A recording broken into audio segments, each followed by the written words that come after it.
Welcome back to Superbly Said Advanced English Vocabulary and Phrases. And today we're diving into some great material from a SpeakDuo lesson. Yep, you can go to SpeakDuo.com to meet new people from around the world who are practicing English on video calls. It's a great way to build confidence. So let's just get right into it. Okay, so we're looking at phrases that manage expectations, describe failures, and even define personalities. Exactly. And we're starting with one that I hear constantly, especially in project management, to level set. Ah, yes. This one feels like prime corporate speak. The definition is to establish a common understanding or baseline before starting a discussion. But to be honest, how is that any different from just saying we need to catch up? That's a great question. It's a subtle, but I think a really crucial difference in direction. Catching up is retrospective. Looking back. Right. If I meet you for coffee to catch up, we're talking about what's already happened. Level setting, on the other hand, is prospective. It's about the future. So, catching up is the history lesson, and level setting is the strategy meeting. Perfect way to put it. Exactly. Imagine a meeting is just, spiraling out of control. Been there. Right? People are arguing about the color of a button, but they haven't even agreed on what the website is for. A good manager steps in and says, okay, everyone, let's level set on the project goals before we get into these details. Okay, I get that. It's like calibration. You're aligning the instruments before you try to fly the plane. That's a great analogy. And if you say, let's catch up in that same situation, it just sounds weak, It's like you just want to swap stories. Level set says you're taking control to make sure everyone is reading from the same map. Okay, so if I were in an IELTS speaking test and the prompt was, say, describe a time you worked in a team, I could say something like, At the start of the project, it was vital to level set with the whole group about our responsibilities. It helped us avoid problems later. That's a fantastic example. It shows advanced vocabulary and clear thinking. Now, what happens when you don't level set? Well, things often go wrong. Which I think leads us to our next phrase. It does. To fall flat on one's face. Oof, that's a pretty violent image. The definition is to fail completely and embarrassingly.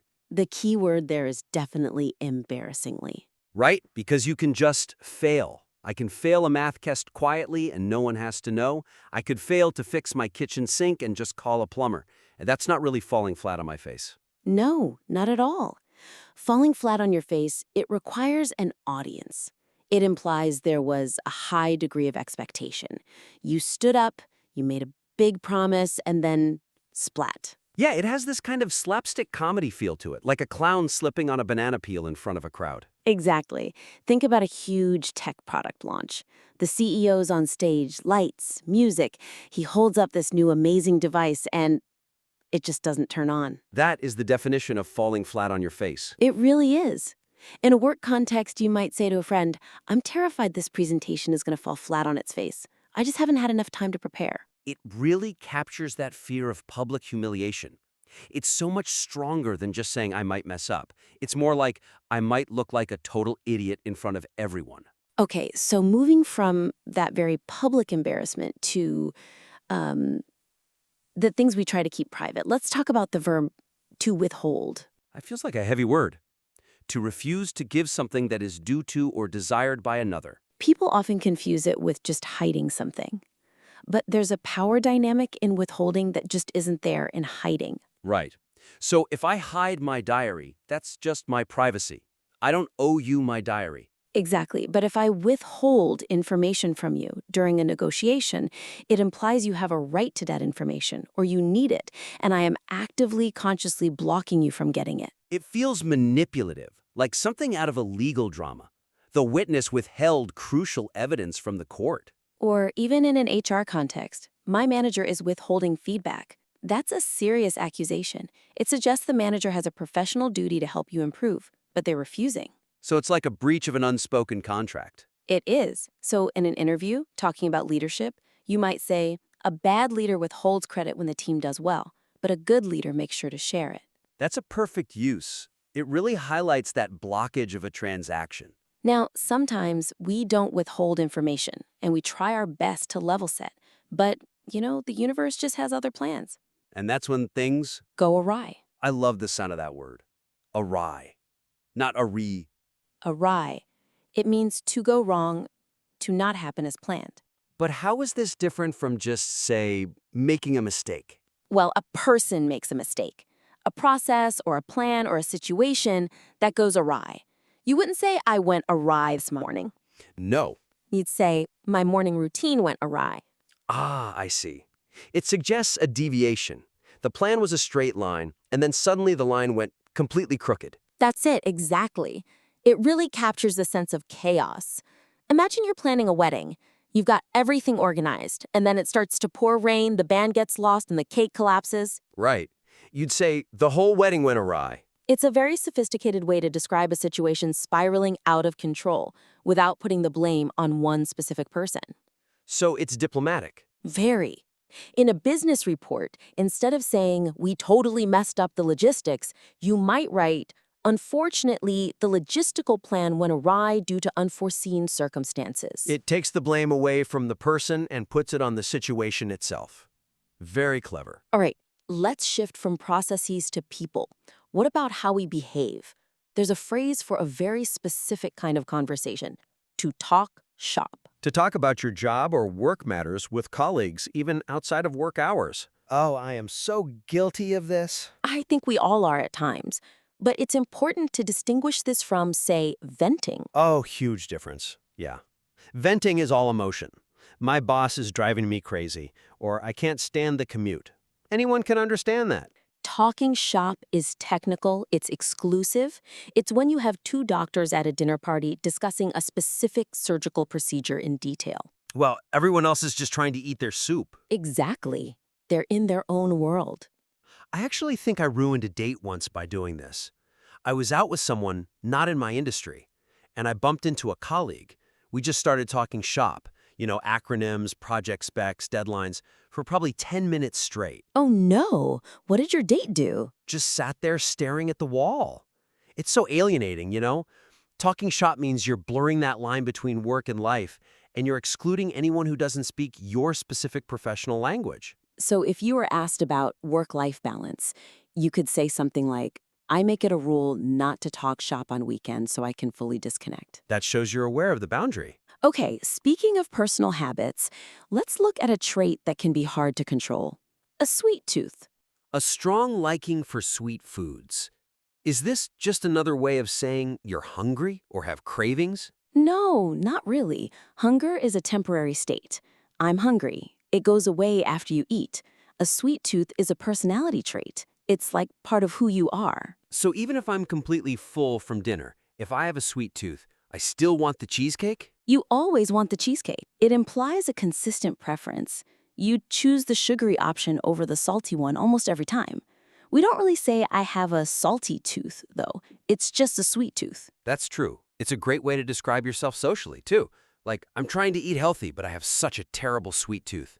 It kind of frames it as part of your personality, not just a momentary weakness. It does. Now let's look at how we label people, especially with their skills. You've definitely heard this one, a jack of all trades. Someone who has many different skills, but is not necessarily an expert in any of them. This one's tricky. It can be a compliment, or, well, a bit of an insult, depending on the context. Right, because the full saying is often jack of all trades, master of none.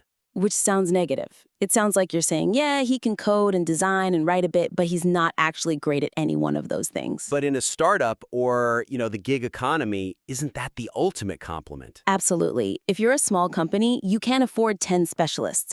You need one jack of all trades. You need the person who can fix the printer and pitch to a new client. So it's about breadth versus depth. A specialist goes deep, a jack of all trades goes wide. And what's interesting is that a full original rhyme was actually, a jack of all trades is a master of none, but oftentimes better than a master of one. No way! I never knew that. So the original meaning was actually praise for being versatile. It was. So when you use it, your tone is really important.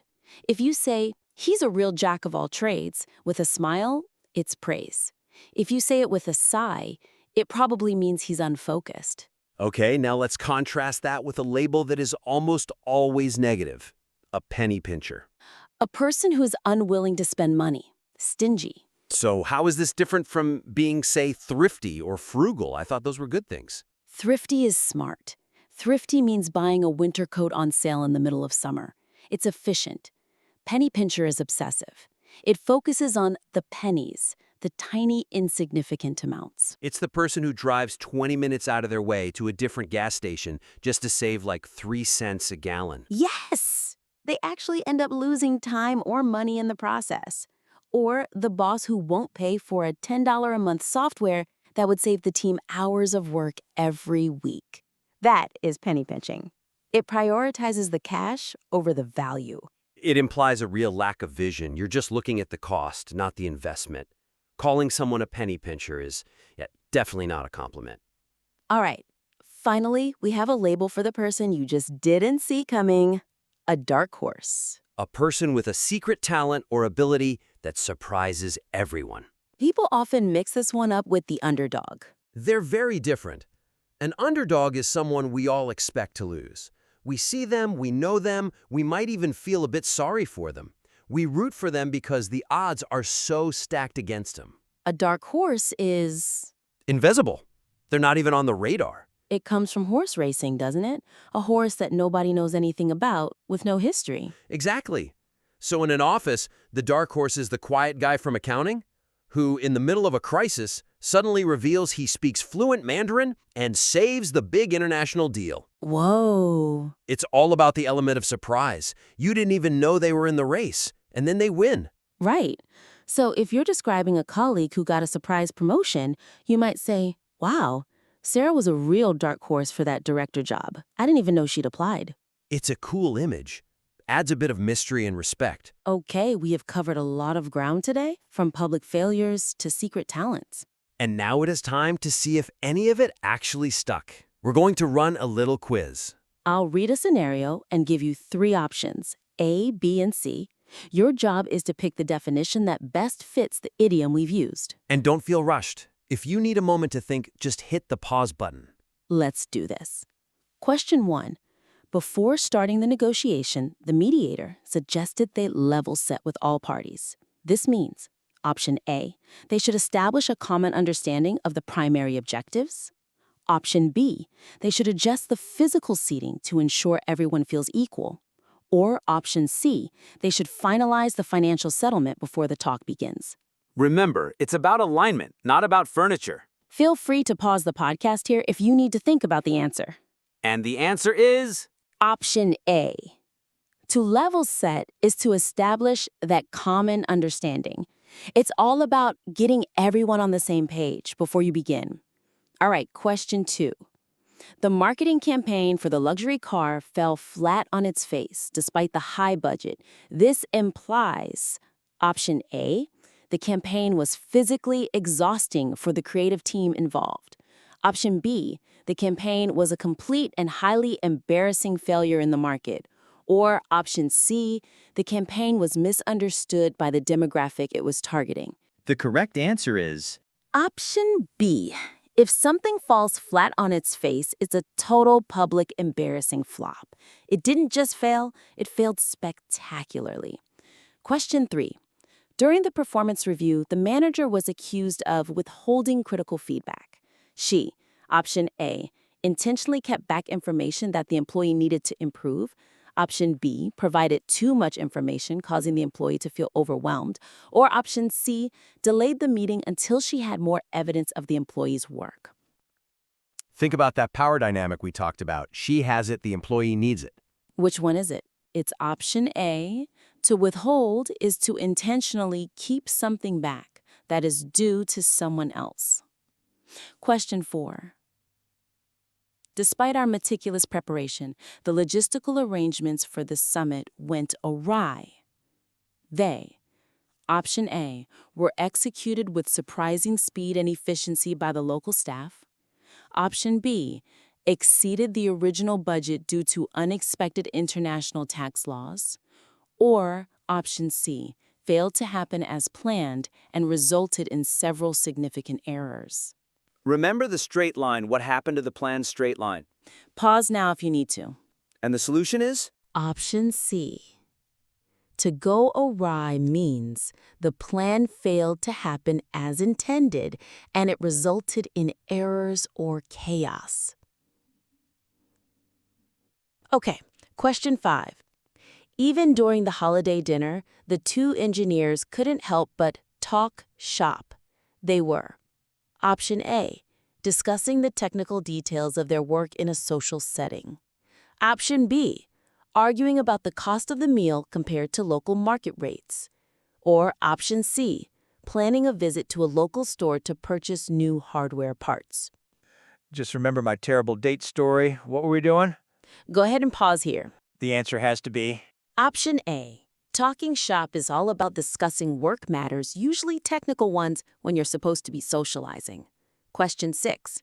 In the department, Sarah is considered a dark horse when it comes to strategic planning.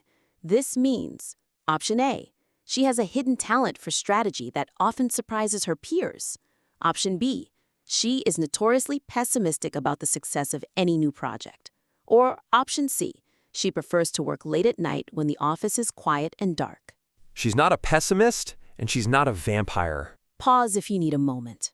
So who is Sarah, really? Sarah is Option A. She is a dark horse because she has a hidden talent that surprises everyone. Almost there. Question 7.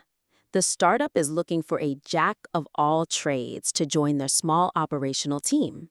They want Option A, an individual with a diverse set of skills rather than one specialty. Option B, a highly specialized expert who has mastered one very specific niche. Or Option C, a person who is willing to work for a lower salary to gain experience. Think breadth over depth. Pause here if you need to. And the answer is Option A, a jack of all trades is a generalist with many different skills. And our final question, number 8. The new CFO is known for being a penny pincher regarding departmental expenses. He is Option A, extremely frugal and very unwilling to spend the company's money.